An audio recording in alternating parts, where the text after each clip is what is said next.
Let's go.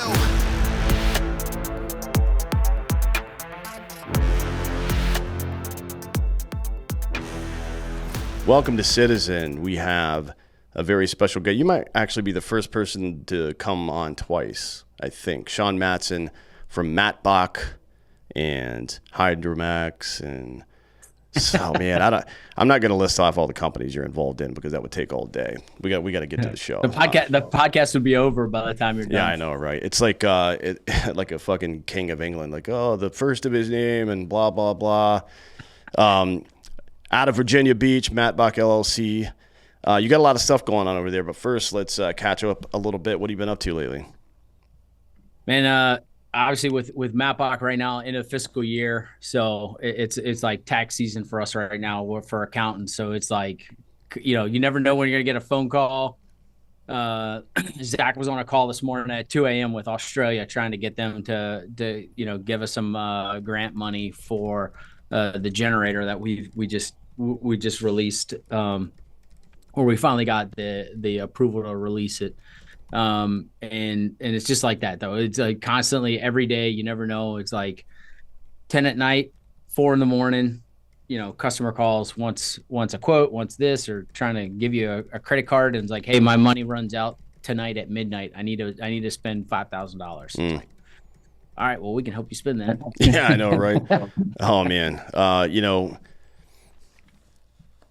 We both worked in the government before. It definitely works like that. I've had chiefs tell me like, oh, we can't, we got to spend a bunch of money because we won't get that money next year if we don't spend it. I'm like, yeah, but doesn't that mean we don't need it? Yeah, exactly. Like, well, to no surprise, I mean, everyone's, unless you've lived under a rock for the last 18 months, the DOD budget has been the same, but the guys are getting a lot less right now because a lot of that money went and got reallocated for Ukraine or other stuff like that, right? And so I know multiple units have like, hey, we want to buy this, and then like a week later, hey, like, nope, I just got $300,000 just ripped out of my account. Like new gear, or it even comes down. We had this issue, not us personally at the 82nd because we pretty much had as much as we wanted, but a lot of the units, the other units in the 18th Airborne Corps, like 3rd ID and shit like that, would have to budget out their training because they couldn't buy like ammo and shit to go out and train. It's like, that's unacceptable, dude. Like that you can't. And we're running into that now. But over the past 3 or 4 months, there have been multiple news stories like, oh, our inventory is running low. Like, one, why would we let that happen? And two, why the fuck would we publish that information? But either way, yeah. And then you have these knuckleheads like Cocaine Mitch over there talking about how we need to do this war in Ukraine so we can stock up on our surplus materials, use our own stuff, and like. This isn't canned vegetables, right? You don't just start a war to get rid of old ammo. You know what I mean? Right. Like that's anyways.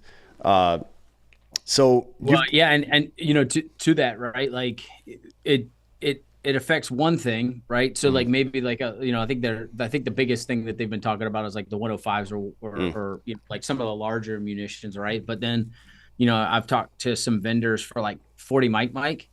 It's like, what do you want? Like, I've got a machine that could just print endless amounts of this stuff. If, you want, a million rounds of 40 Mike, no problem, but it's like the some of the weirder stuff like that, where it's like, not applicable for what's going on over there, right? Sure. Like having a 105 round, things like that. But it's like can we just get them to stop buying those and buy 40 Mike rounds? Like if we don't have a problem making those, like let's start selling them 40 Mike rounds. Yeah, but that's because you actually fought in a fucking war. You go to war with what you got, you know what I mean? And if we got more 40 millimeters, then that's what we're going to use, right? A Mark 19 is a pretty good weapon. Fuck yeah, it is. Frankly, I would rather have a Mark 19 than artillery personally, but we're fucking. We like to kick doors in. I don't want to be. Well, there is something to be said for indirect and ordnance for battlefield prep and stuff like that. But I don't know, man. They're fighting the war I like think, it's but I World think War at the II phase still. that I think at the phase that they're in this Mm, stuff, right? Like that was cool at the beginning, right? You mm, soften some targets, you allow the ground force to start coming in and doing their stuff. But like now, I mean, I I haven't been over there, so I yeah. can't say that necessarily can speak from experience. But the feedback that I've received from people and conversations is it's a lot more intimate now, right? Like you're seeing less of the news reports of some of these shellings and things like that. So it's like the 40 micromite round would be 100% applicable Mm. now, where at the beginning of the war it may not have been, right? Like it doesn't have the range to it, but but I know, what you were saying earlier about the training budgets and all. I mean, literally all of that stuff is getting reallocated, changed, and moved around from and swiped out from guys. And I Mm. mean, these aren't just like general purpose forces. These are like SEAL teams, Mm. damn that guys, Delta guys. Like these are like top tier guys that are having their budgets just yanked. Even on what's scary is even on things like the medical side, right? Like Log Soon Medical, Mm. or one of the medical divisions and things like that procure like medical litters, IFACs for Mm. guys and stuff like that, getting budget just like pulled, and it's like, hey, that's kind of like hey, maybe they don't need the newest plate carrier, but they sure as hell need an IFAC, like need to make sure that they've got an IFAC. So you're hearing this from tier 1 and tier 2 people that their budgets are being cut as well. That to Oh, me, that sounds unprecedented. To be honest, I don't think we've done that before. And I is the yeah. reason that we're doing it because there's been a drawdown in our overseas activity, which is true, or is it because so much is being diverted to these other areas? Right? I mean, you got to wonder about that.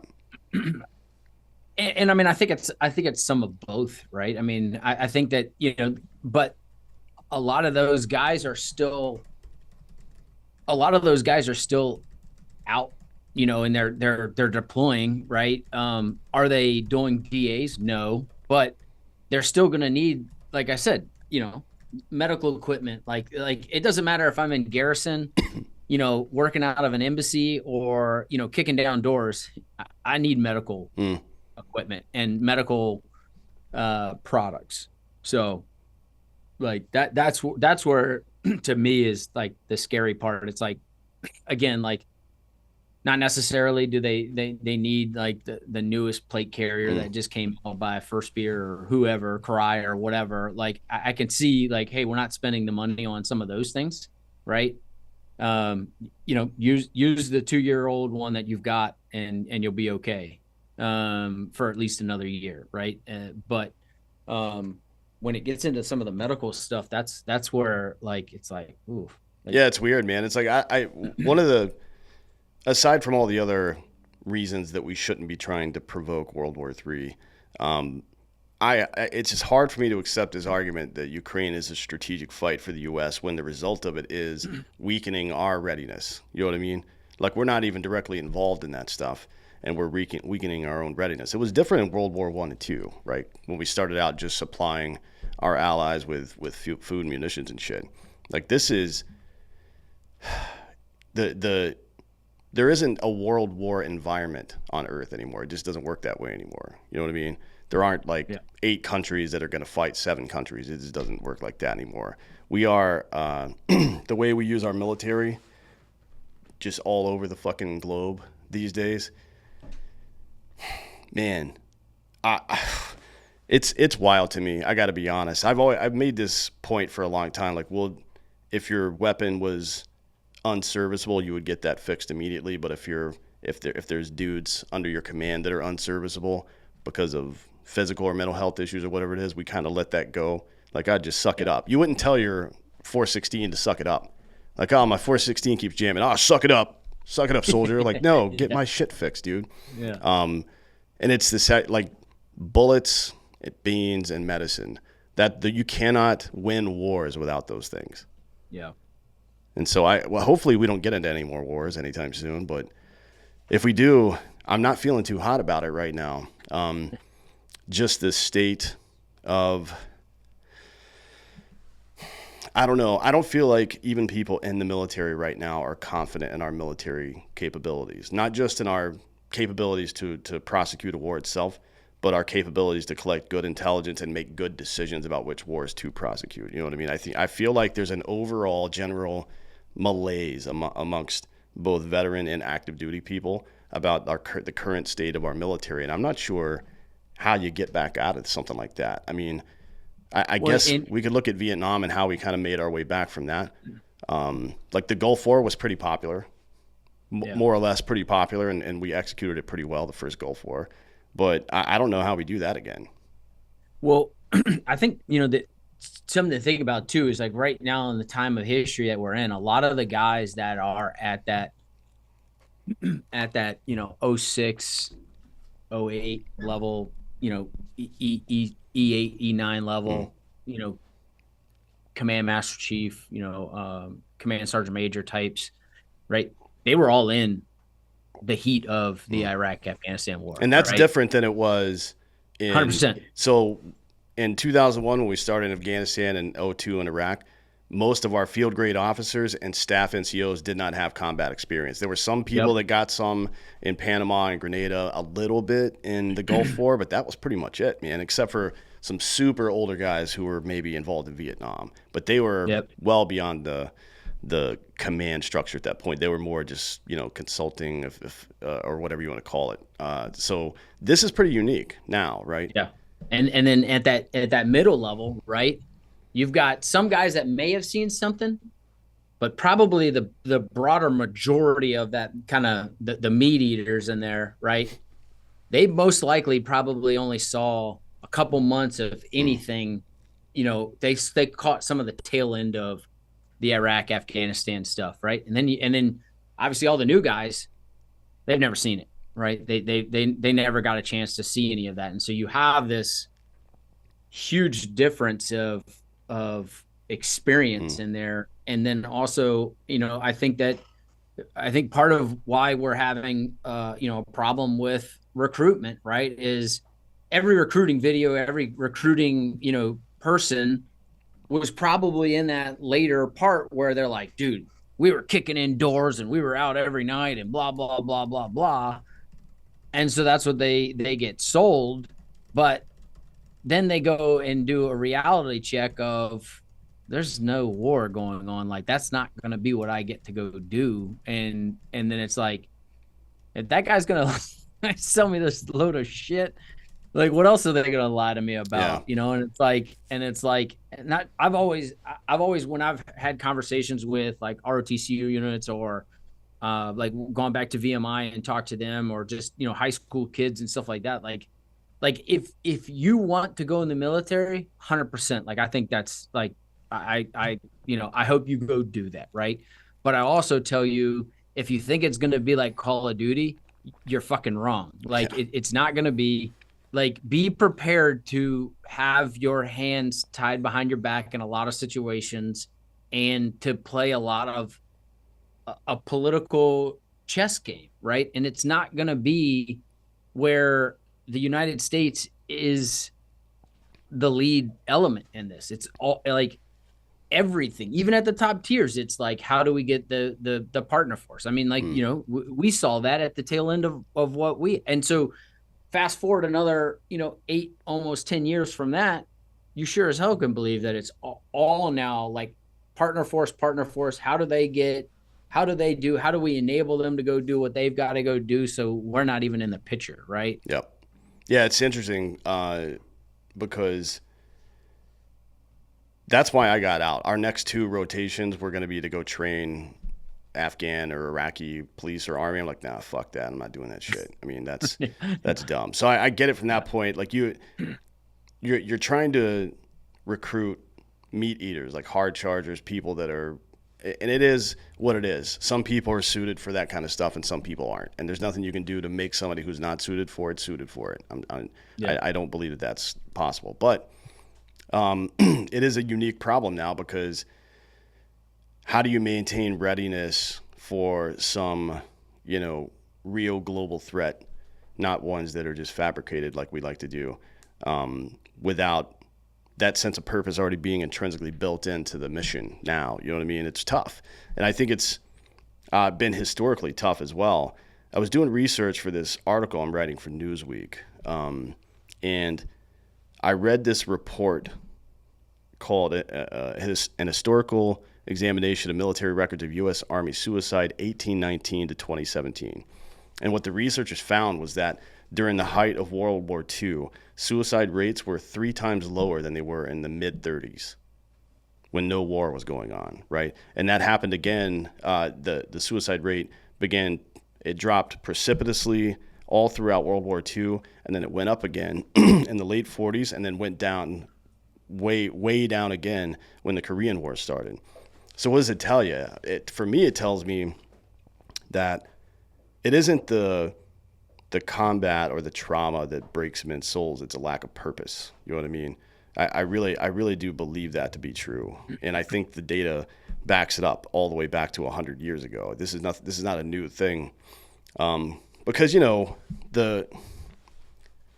that it's their fault, but the citizen class has this idea of one of us, our buddies bleeding out in our arms, and that just fucks us up for the rest of our life. You know what I mean? But that's not at all what it is. You know what I mean?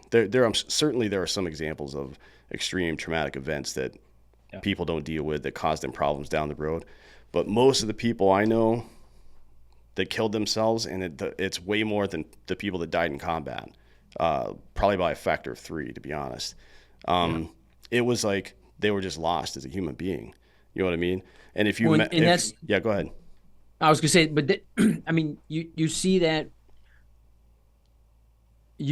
with just even like guys trying to go find jobs and other things like that, because they're bouncing around from job to job to job, right? Because in exactly that, they just feel like it's a dead end job, making a paycheck, like there's no sense of that purpose. I will say, like, one of the things that really during, like, COVID and some other things, like when I'd pop onto Clubhouse or some of the other things like that, and there would be like some of these like veteran like groups in there, and one of the things that I would also say is, though, like while it is a problem and while there should be support mechanisms out there, it's also on the fucking individual to go like stop sitting in the corner and saying woe is fucking me, and get up and go do something, right? Go use your training and networking skills. Like you're not a dumb person. You're not someone that just sits in a corner just waiting for a handout, right? Like, you wouldn't have survived in the military. You wouldn't have gone to go join the military if you were one of those people. So stop acting like you're one of those people just waiting for a handout, right? Like, right. And if you don't know if it's the right answer or not, what has the military taught you? Just go try something and learn from it. Do your AAR and just keep rinsing and repeating. And it's like, start your necessary movement. It's in the fucking, it's right there. You know what I mean? I mean, every mission you ever went on, did it go 100% right? No. Right? I mean, we laugh at it, but like, you would, like, and all the cliche sayings, like, hey, give me 96 hours to plan a mission. It's going to take me 96 hours, right? Give me 1 hour to plan a mission. It's going to take me 1 hour. Give me 10 minutes. It's going to take me 10 minutes. And no matter if I spent 10 minutes on it or 96 hours on that mission, I'm going to have the same end result at the end of the day. There's going to be things that were successful in that mission. There's going to be things that weren't successful in that mission, but it's what you do after that mission that helps set up for the next one. If you just take, like, if you take all your mess ups on that mission and do nothing with them, well, you're an idiot, right? Sure, like, I mean, we and as painful as the AAR process is, or hot wash or whatever it was, but like, hey, those are super important to make sure that you can keep getting a little bit better. Sure, yeah. I mean, that's like the soft infantry mindset. You should always be trying to improve your position, right? And the best way to do it is through the pain of experience. It's not always painful, but the good experience usually is pretty painful. I mean, the ones that you really learn from. And that's why, I mean, to your point about not sitting around waiting, one, we've conditioned people to do that because the civilian and government response to post-traumatic stress has been to tell us it's okay, to coddle us, to pat us on the back, like, oh, I support the troops. That is not now and hasn't been and never will be the solution to this issue. Yeah. You have a highly trained, highly disciplined individual that is just in a chaotic period. What they need is a fucking job to do. You know what I mean? And that's why I tell people all the time, like, your service didn't end just because you took the uniform off. You're still a patriot, right? You still love your country. Find some problems around you and fix them. That's your job. And you've got a skill that most people will never be able to have or even understand, and that is the ability to remain calm under pressure. You know what I mean? To make good decisions in pressure situations. And if you think that's just unique to combat, I'm telling you it's not. Like in the business world, people make stupid, rash decisions that fuck up their businesses all the time, emotional, whatever it is, right? Or ignorant, they didn't look into things enough, or you trust the wrong people because you didn't do your due diligence. That happens every single day, right? But you almost have a superpower in that regard because you got a pretty good bullshit detector and you don't freak out when the fucking pressure's on. So you got to use that stuff, not just for yourself, but like to the benefit of other people. Yeah. Yeah. My wife and I were having this conversation. She was like, like for me, like I'm probably very similar to you.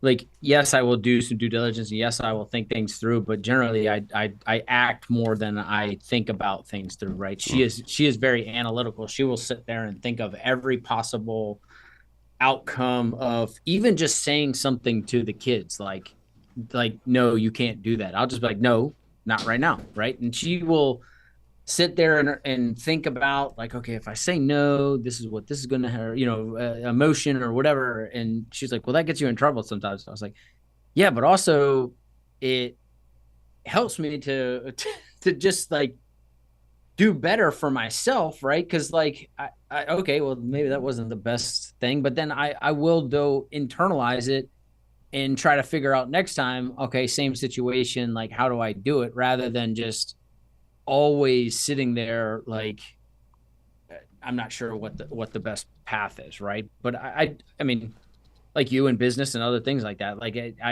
I've always I don't know if it was part of the military training or have just kind of been like that, right? Like some of it's ADD, right? Like I just have to be knocking things out and being done with them and moving on to the next thing. Just and being task oriented, yeah. And not even if it's 100% solution. But because ultimately I'd rather have that movement than, being stagnant on something. Sure. Yeah. I mean, sometimes it's just recon by fire, like you don't like seriously, right? You just walk into the Hornet's Nest and see what happens and react. But you have to be confident in yourself and your ability to be in that situation to do it. And that's like it. People see it as risky behavior, but I don't see it that way. It's certainly a risk, but it's not risky behavior. You know what I mean? Right. Like I'm prepared to go be in that situation and not freak the fuck out when it happens. And so are all of you, by the way, because you've done it before. Even if you were a fucking private in a machine gun team, you still knew, like, excuse me, by the end of your service, you knew what to do. You didn't need much direction. It's like, all right, I'm going to set up in my OP. I'm covering my field of fire, overlapping with my guy over here. We're making sure we're communicating. All that stuff happens naturally. You know what I mean? Yep. And you just can't learn those skills anywhere else. No. No, and it definitely comes to like, like obviously with that experience and some of that, just time and service too, right? Like, like you don't have that confidence as a new guy, right? Mm-hmm. That's something that just keeps coming. And in fact, actually, last week, I got one like group text thread with some of the guys that I was in and we were in a troop together at the teams. And so there's a couple of different platoons in there. And my platoon chief actually just got on there and just kind of just sent a video out to everybody. And, it's kind of like a little stump speech type thing. He was like talking about how when he was a new guy, he's like, hey, listen, like, when I was a new guy in my platoon, we went and did this, FTX field training exercise, and it was like a week long thing, and it was a couple of day SR and some land warfare stuff and all this stuff like that. And then they got back from it, and they were doing their debrief, and they were going around the room and talking about it. And he and a bunch of the new guys were sitting in kind of like this little pod together, and then you had kind of a smattering of the rest of like the old guys, one platooners, two platooners, three platooners, whatever. And they were going around and kind of just, saying their individual, because it was all individual movement stuff that they were doing. And one of the guys who was like about ready, I think he said it was about ready to put on LPO, or was he LPO? He was at least a three platooner. He said, got up and he's like, I remember everything that he went through, but he was basically just, hey, I had the wrong batteries. I had this wrong. I had this wrong. I did this wrong. And just laying out everything that he did wrong on this. And like Brad, nickname, we call him the Rooster. He was like, that just like floored me, because I was like, he did not have to say anything, right? Like he didn't have to say a word, and nobody would have thought anything different of the FTX, of him. Nothing, right? But the fact that he would get in front of his peers and a bunch of new guys and everybody and just lay out every one of his flaws that he did, he was just like that day literally changed my life as a guy in the platoon. My first platoon, kind of first exercise with my platoon, and this guy just lays out everything. And he was just like, what that taught me though was not to be afraid of my mistakes and to own them, right? And he was like, that changed me for life. And it was just like, everybody in there was like, dude, how can we take this and just blast it across the world right now? Because this is what everybody needs to hear, because it's just like, we're human. We're going to make mistakes, right? Like that, but it takes everybody else to help you get better and move on. Like, and it was funny because just like, I don't know, about a week ago, I was thinking about this. Was like, I fucking hate the term like self-made millionaire, self-made whatever. It's like bullshit. There's no such thing. Like, I heard a comment about this and it made me think about it. Afterwards, I was like, it was like, even Jesus, right, went and found 12 of his best friends or friends to help give him guidance on stuff. So like, if Jesus needed help, like, so do you, right? Like there's no such thing as that self-made whatever. And it's just like, it's such a bullshit term to say, or like, hey, I got here by myself. It's like, no, you didn't. Like, yeah, that's one of the things that I appreciate most about having served in the military personally. Like one of the things that I really appreciate is because we, even though we deny it, we try to be tough. And when we do disassociate, unfortunately, and clam up and try to solve our problems ourselves a lot, it never works. We know that it's not going to work in here. The reason we know that it's not going to work is because we've been in such extreme situations to have to depend on other people that we know in a way that other people will never understand how desperately we need each other. You know what I mean? It's the reason we build all these civilizations. You know what I mean? It's like it started. Let's build a camp and then put some guards around it to make sure the animals don't get in here and fuck us up. And then let's build a castle. Now let's build a wall outside of that castle. Now let's do so on and so forth throughout human history. And for some reason, the people that have been most active in that regard, doing those things, people that are in the military or government service, we are the dumbest motherfuckers sometimes because we just won't ask for help. You know what I mean? We just refuse to ask for help. And help isn't always like, hey, I'm depressed, I need some pills, or I'm depressed, I need you to coddle me or pat me on the back. Sometimes it's like, hey, I feel, and I'm telling you, depression is purposelessness. That's what it really is. Ask somebody like, hey, do you need my help today? Or do you know somewhere where I can, here's some skills that I have. Do you know somewhere where I can go apply these skills? And I promise you, a lot of people need help these days. Yeah. And if you ask enough, you're going to find some people that need your help. Yeah, no doubt. It is, and I mean, the purpose thing. And I mean, I know. I mean, I struggled with it, and we've talked about this in the past before. You know, I don't know if it was necessarily on this podcast or Drinking Bros, but I know you've heard it, and I say it on my social media. But like that, it the first couple years out of the teams was hard for me, right? Like, because it was that I did not have that sense of purpose, right? Like the text messages from the platoon were gone, like all that stuff was gone, and I literally was like, one of my AOICs, my assistant officers in charge, just posted on his Instagram today, like he just finished law school, and he's like first day of real work or something like that. And it's like, but it's funny because like, you know, that's where he wants to go, and what feels like that now is like his next purpose and moving, and that like it was hard those first couple years. And like for me, it was having a mentor just sit down and ask me. It was one question, and that one question has redefined everything. Is how I schedule my time and everything. It was just like, you know, what do you want your tombstone to say, right? And I know we've talked about this before, and I post about it, but it's my family, my work, and my working out, right? Like those three things are what I schedule my time. That I are like basically my like it. Unfortunately, it's not spending time with my friends, right? Mm. Like, you know, my friends, sorry, like you don't rank in those top three unless it's with my family, you know, unless it's like work stuff or like us working out, right? Like it's those three things come first. And then, you know, that's what, when I schedule my time, that's what goes on. And those are like my non-negotiables. Like I try very hard, you know, if my kid has a baseball game or a softball game, or younger kids have something, like I try very hard to be there for that event, and not let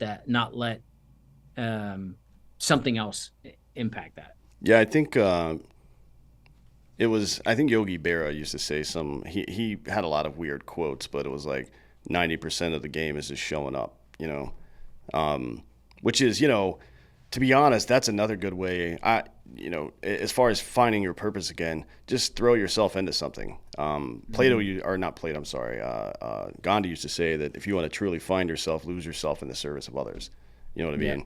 And I think it is a general statement, and maybe it's true for everybody, maybe it's not. But I do think it is a commentary on how, you know, we all do need each other to some degree, right? I mean, not just mechanically speaking to build stuff and to be the teller at the bank and all that bullshit. You know what I mean? Right. Like we need human connection, and you have to prioritize it. Like you said, there are non-negotiables, and should definitely start with your family. I know, you know, Chad Wright. Yeah. He's a lunatic, but one of the things he says a lot. He's an animal. Oh yeah, he's a psycho. One of the things he likes to say is that the smallest form of government is your family, right? Yeah. Like that is something of a command structure, if you want to call it that based on how you view that, it will inform all the rest of your life. You know what I mean? Like the way, and it, like if you don't have a spouse or children, still you have a family. Like I talk about this a lot, but there's a psychological principle called kin selection. Kin, like next of kin. And Right. It is the process by which you decide who ranks in those non-negotiables for you, right? It's Yeah. like, doesn't necessarily have to be your relative. Sometimes it's friends, sometimes it's something else. But that's how it's done. And regardless if you have a family or not, a literal family or an immediate family, as we like to call it, you still do that. Like your brain is wired to do that shit. So recognize it. You know what I mean? Yeah. And be selective about who you let in there, because there are a lot of people that will take advantage, but there's also, you can't let that make you cynical. You know what I mean? Yeah. Like if we all just, it's like voting. I know voting in this country is kind of fucked up right now, but if we all just stop, then we lose. Quitting equals losing. When you can, or let me rephrase that. You can lose. You can fight and lose, but you only fail when you quit. You know what I mean? Yep. And that's kind of the whole purpose of every selection process on Earth. Don't quit. Yeah. That's it. Like if you can get yourself, but there's a lot of implication there too, right? Like if you show up to buds 40 pounds overweight, you're probably going to quit because your body can't handle that shit. You know what I mean? So it isn't just the power of the mind in the moment to be resilient and not quit. It is being aware enough to prepare yourself to go into that situation. You know what I mean? So I think these are all like really critical parts of being a good, efficient, and purpose-driven human being in society, that people that have been through the military process and in a lot of ways and through first responder process as well, you have that advantage over everybody else. You know what I mean? Yeah. And that's something you should definitely utilize, not just for yourself and your family, but for the betterment of society. Well, I mean, you talk about first responders, right? And it's like their their hardest, thing on afterwards, right, is the same stuff we struggle with, and it's the exact same thing that you were just talking about, is that purpose, right? Like they know for a fact that they joined in, they are doing that for a purpose, right? Like they are very service oriented human beings, where if you take that away, whether it's forced or whether it's on their own accord, that you take that away from that person, they will struggle. Oh yeah. Right. Without another, purpose, filled type job, hobby, whatever it is that needs to fill that void. But, they're going to struggle without that. I mean, just think of any retirement ceremony you've seen for an athlete. You know what I mean? Yeah. They played a game, and at 40, 42, 43 years old, they quit playing that game and do a press conference, and it's an alpha type grown man weeping because he can't play a game anymore. But it isn't about the game. Yeah. You know what I mean? It's about organizing your life around doing something that matters to you. You know what I mean? And you got to do that, man. There's just no substitute. There's no pill you can take that'll substitute that. There's no drink for it. There's nothing you can smoke, and there's no version of therapy that's gonna make you okay not having purpose in your life. It just does not exist. Yeah, no, and that, like I know my son, my 10-year-old, he's getting ready to turn 11 here in a little bit, but he has this goal to go play in the MLB. Like he wants to be a professional baseball player. And, I continue to tell him whether it's when he's 40 years old or when he's 18 or even when he's 15, baseball is going to come to an end, right? Like it does not matter how good you are, who you are, baseball will come to an end. Some people get to play longer than others, but everybody has that end point. And it's exactly what you were talking about, that, right? Like it's like right now, baseball consumes his life as a 10-year-old. And it's cool to see as obviously as, a dad, but I've also tried to tell him in that it's like, I'm in this sport as much as you're in it, right? Like I'm not going to be, especially at 10, right? Like I'm not going to be sitting there like, hey, get out there and go hit, get out there and go do this. The one thing that I will say that I do push him on is arm care, mobility, and some of those things. And the only reason that I do that is because I know if he wants to play till he's 40, like he has to take care of his body now to do that, right? Like there's just no ifs, ands, or buts. I mean, it's, and I don't know if you watch any baseball or I think you're more a football guy. No, so, I'm a baseball guy, yeah. I thought you were football. Is that just all right? Well, so like Otani, right? Like arguably one of the best baseball players we'll probably ever see in our lifetime, right? Incredible on both sides, pitching, hitting, everything else like that, right? From things I've seen and read, he basically ignored some of these pain to keep playing and hopefully to make this get through this season to get the big paycheck that he was waiting for, right? And guess what? He's not that just cost him a whole year. Like next year he's going to be out. Well, he Like, won't be able to pitch. He'll be able to hit probably, but not pitch for sure. sure, but he still won't be. Well, I guess we'll see. I mean, like obviously, I mean there have been guys that get through, but like Yeah, but if he gets Tommy, I mean, this has just happened this past year with Bryce Harper, right? yeah, And he went 140 at bats without a home run. This is a guy that averages 35 plus home runs a yeah, year, right? And yeah. that's so it's going to be a diminishing return. To your point, that's Yeah, absolutely correct. and it's going now.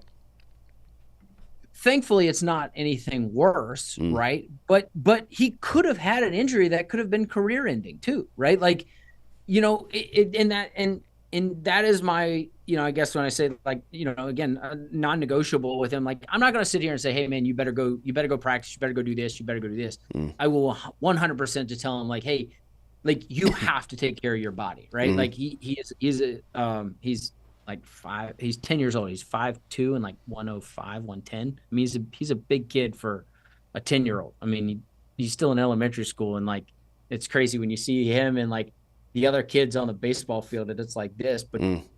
he he throws really hard, he hits really hard, but I'm also like, it doesn't matter if you don't take care of your body, right? Your body is not your body is not going to take this abuse, right? I mean, like it's all we got preached to when we were in the teams and in the platoons and stuff like that. And like every nutritionist and recovery person would always like, oh, you got to do this. It's like I'm that guy now to him. It's Mm. like, dude, like I know you love getting up, like because he religiously will get up in the morning before school and go do his hits. He will hit the tire for working his bat speed, Mm. hitting off the tee.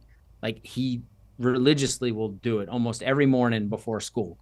And I'm like, you have to get that same discipline in your mobility and like arm care Mm. and those things, or it doesn't matter, how hard you could throw a ball or what you play position wise. Like if you can't get out there and play. Yeah, it's important to. I mean, those are just good habits, to start Yeah. at the youngest possible age. And it's the same thing. Like you're talking about something really specific with your kid playing baseball, but map that on to like just standard diet and exercise for a kid, right? Because if you feed your kid junk food when they're young, that's what they're going to want when they're older. I promise you that.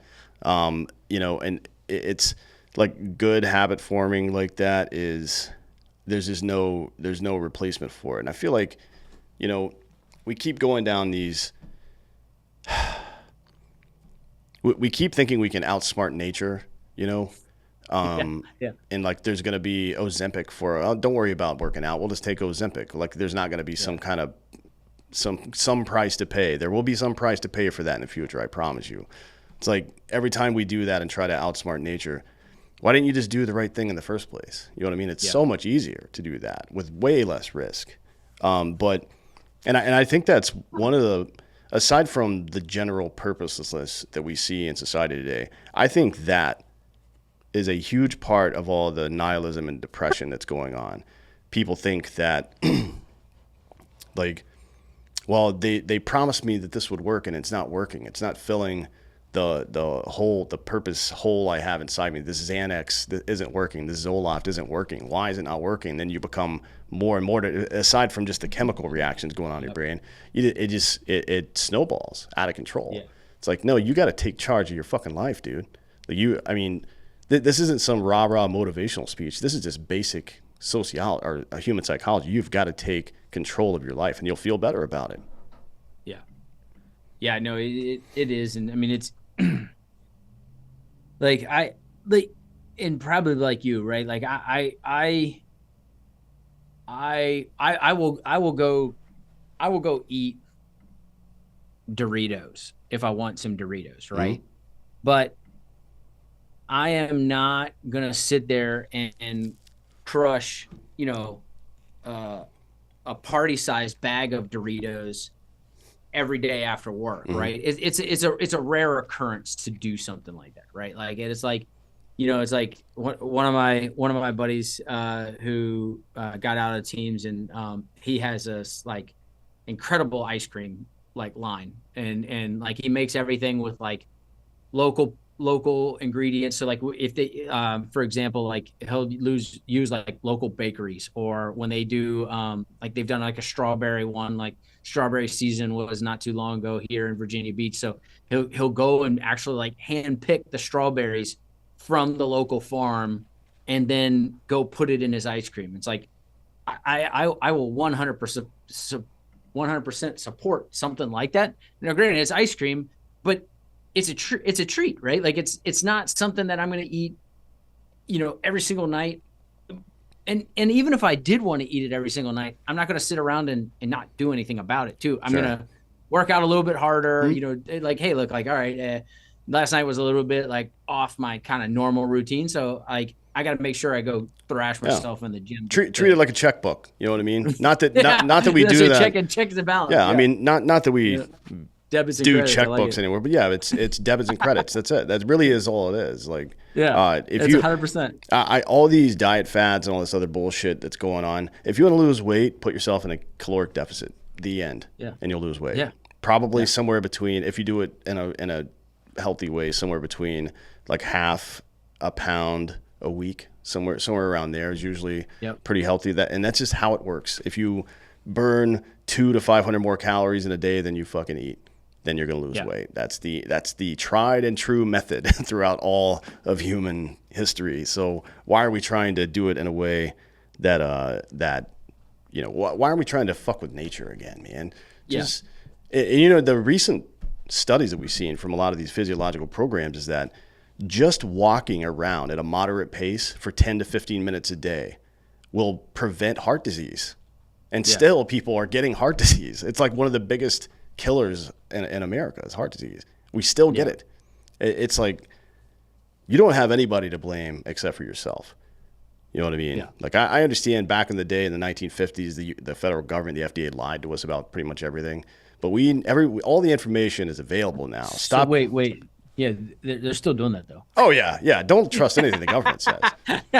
But there's now you can at least you can do some of your own research and actually go find things that debunk some of that stuff, right? Like, and the one thing, and I know we've talked about the nutrition side of things. The one thing that does drive me absolutely just like nuts is when I see like some of the people I follow and different things like that. And when you see like the ingredients for, you name it, like Oreos or something like that.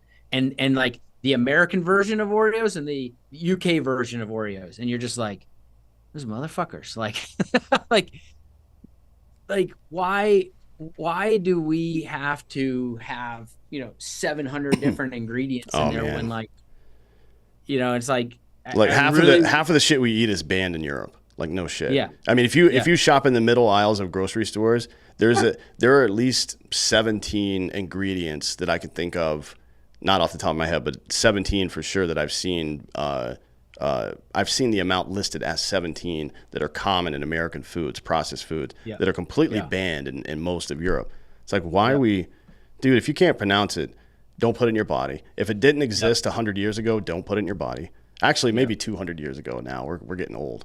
But yeah, it's like these are really simple problems to solve. Eat real food. Walk for 15 minutes a day. If you can't if your schedule's so jam-packed that you can't find 10 to 15 minutes just to walk around a day, then you might want to loosen up your fucking schedule. Or stop binge watching 3 hours of whatever Netflix series that you got in the evening. Turn on a podcast and put your headphones in and go walk or something. We're getting deep into the show here. I want to talk about your new shit going on with Matt Bach here. So you've got this Wankle or Wankle. Is it Wankle or Wankle? Probably Wankle. So Wankle is the engine that we use, and so these are used over in Germany as like auxiliary power units for like locomotives and trains and other things like that. So it's a really neat engine and what they've been able to do in terms of power production and stuff like that. But this is a special one that they built us that runs on JP8 diesel, whatever.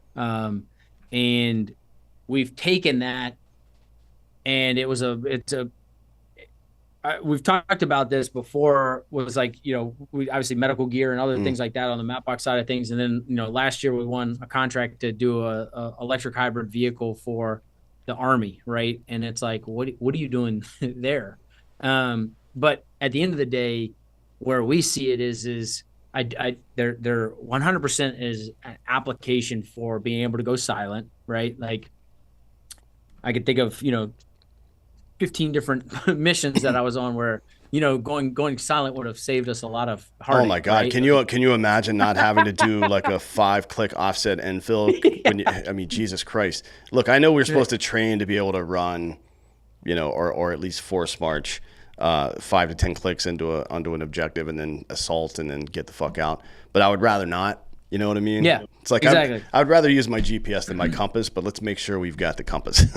Yeah, yeah. Apologize for that. So, obviously, like being able to go silent, right? We saw, where there's applications on the battlefield to go silent. But what I was actually just getting ready to get into, and that was actually a perfect kind of segue into that, was the demand for power has never been greater than what it is right now on the battlefield. Like, right, everything requires not just some power, so much power, right? Like everything we were relying on, from tablets to new goggles to, all these things are requiring more and more power. But our ability to produce that power continues to just be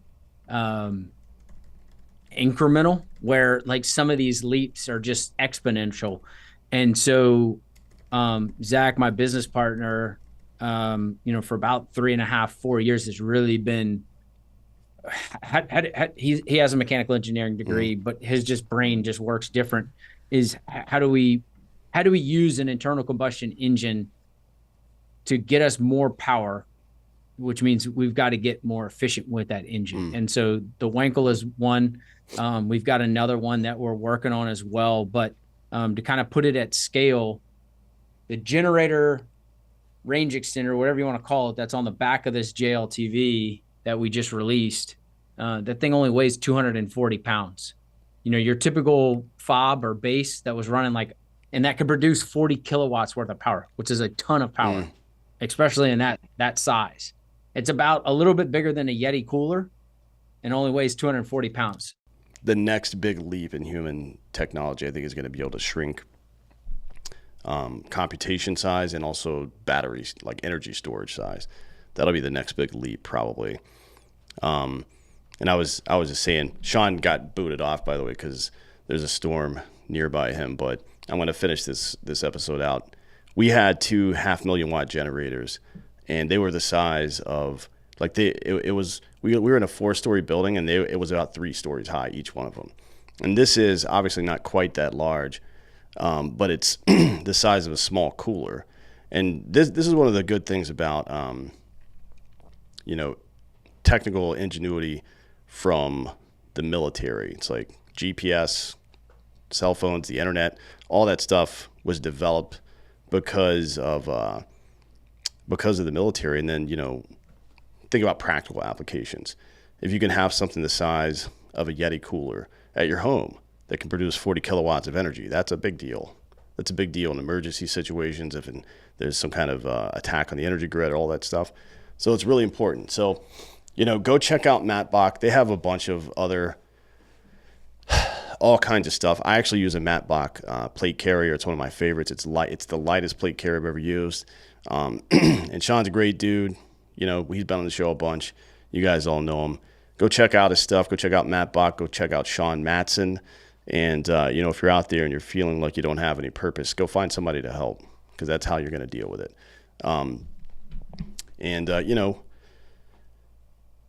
Look out for each other, because it's tough out there these days.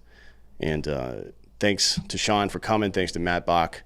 Go check out Hydromax, too. It's a good product. And thank you all for listening. This has been Citizen.